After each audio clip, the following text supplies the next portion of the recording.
The Bee Gees taking us nicely to the next part of our midweek menu. We've got Lisa Fearn of the Pumpkin Patch in Carmarthenshire sharing recipes with us. And Lisa has already given us a gorgeous savoury recipe of a soup. Now it's time for something sweet. And you have a tray bake for us, don't you, Lisa? I do. I love tray bakes because you can make each piece as large or as small as you want to. Yes, very handy. The larger the better, I would say. But exactly. So you can limit it. Yeah. Is this a traditional Bakewell tart or more like the ones we'd buy in the shop?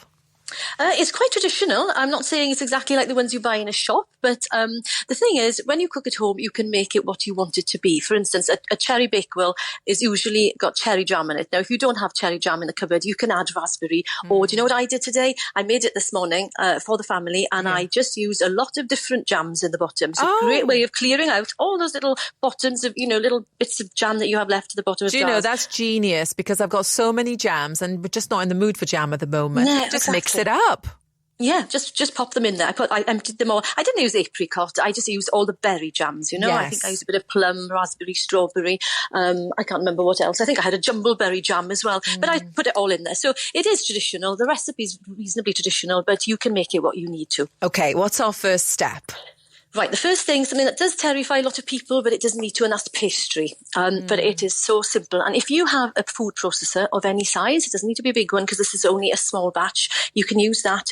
Just put in 200 grams of plain flour, 100 grams of butter or margarine, and 1 egg. It is as simple as that. And just let it whiz away. And just let it whiz away. It'll come together to form a ball.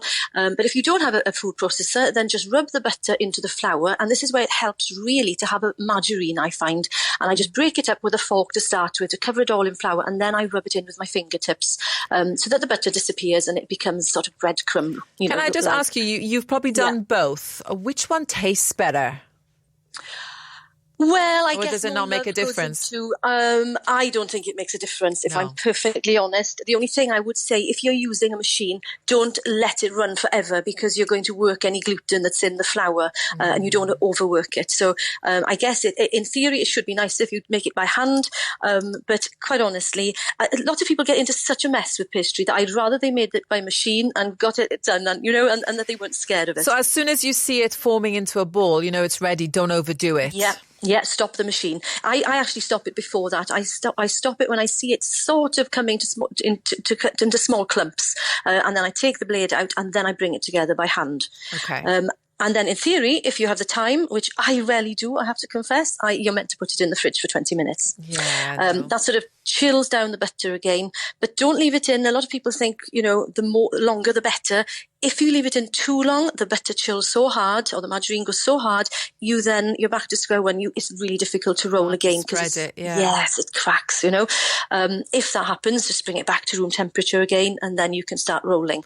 Oh, these are really good tips. Thank you very much, Lisa. Well, I like to make life easy for people, because it's not something we should be scared of. Just to be honest with you, I've never in my life made pastry. I buy it ready, but I know everything that I've bought ready and then I've made myself, it actually tastes so much better because, as you say, the key ingredients is love, which is what you put into it yourself rather than a machine making it in a factory somewhere.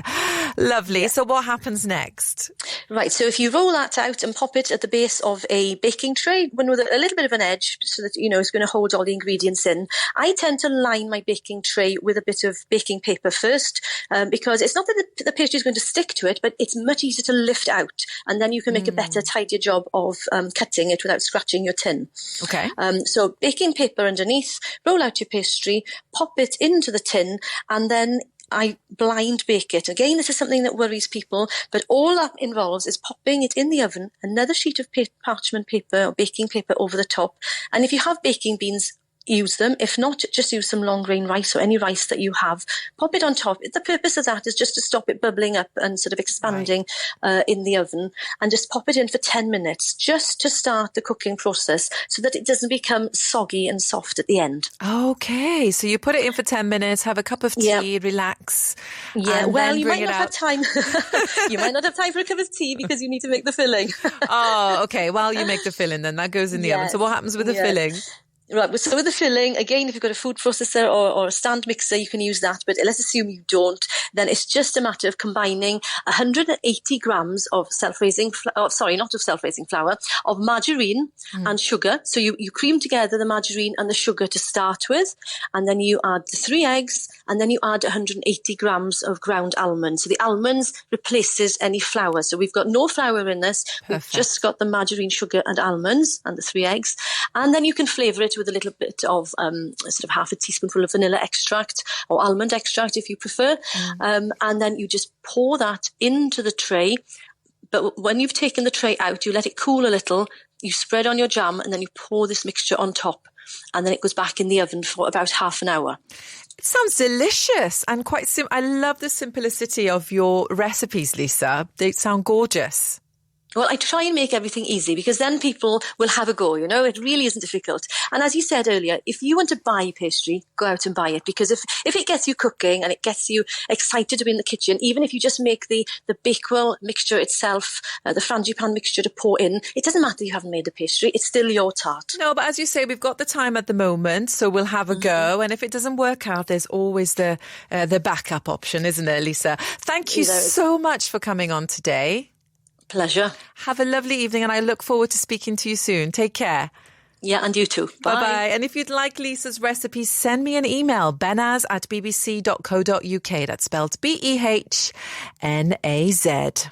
New for 2021.